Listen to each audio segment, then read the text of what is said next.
There's a lot of issue now in the fashion business about size. People being too slim, people being a size 0, people being smaller than a size 0.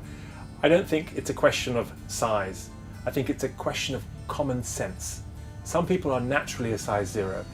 Person in case, my wife was a very successful model, was on the cover of Vogue several times. She is and was a size 0. She's now had 2 children. She's a size 0. If the body mass index that they were trying to put in order actually had gone through, my wife wouldn't have been able to model.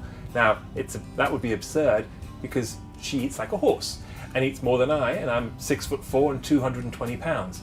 However, she's not unhealthy. Her backbone isn't sticking out of her back. She just has a very small frame. So we have to think about this. I think that the fashion industry and the advertising industry should represent a wide range of people because we all come in different shapes and sizes, and it doesn't make us more or less beautiful to be a size 0 or to be a size 18. I know it sounds dramatic, but I think that a great designer and a smart designer, and hopefully they'll listen to me, will send a whole zone or a whole slew of people down the runway in different sizes to show that, hey, as a designer, I can dress everybody, because that's what clothes are for. They're for us all.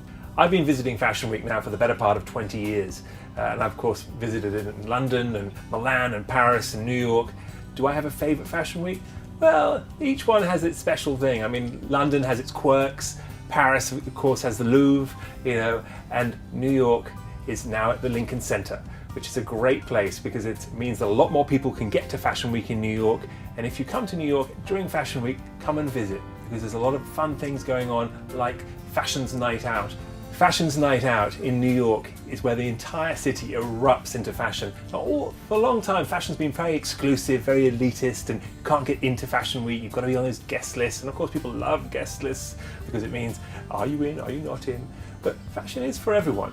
And what Fashion's Night Out is it means that all the stores stay open really late, and they have special guests, supermodels, designers talking to the public, and you can get in there and you can really get to meet Calvin Klein, you can get to meet Zac Posen, you can get to hang out with Karolina Kurkova, or hey, if you were in New York this past Fashion Week, you would have got to hang out with me, and I was taking people's photographs at Lord & Taylor, and signing my new book. So there were a lot of things going on during sort of Fashion's Night Out. It'd be a great event to have here in London too. So what's next for me? Well, there's a lot of things on the agenda. One of the things I love to do is I'm a documentary filmmaker on the side. So I've made 3 films in the past year. One for the Humane Society of the United States called A Sealed Fate, one for a Haitian charity called Haiti, Hunger and Hope, and another one for the Elizabeth Glaser Pediatrics AIDS Foundation, which was called Generation Free.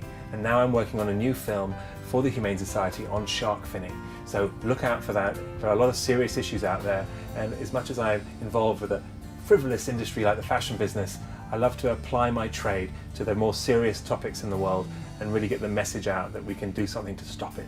And on top of that, I'm working on another book, so after you've read this book, look out for my next one.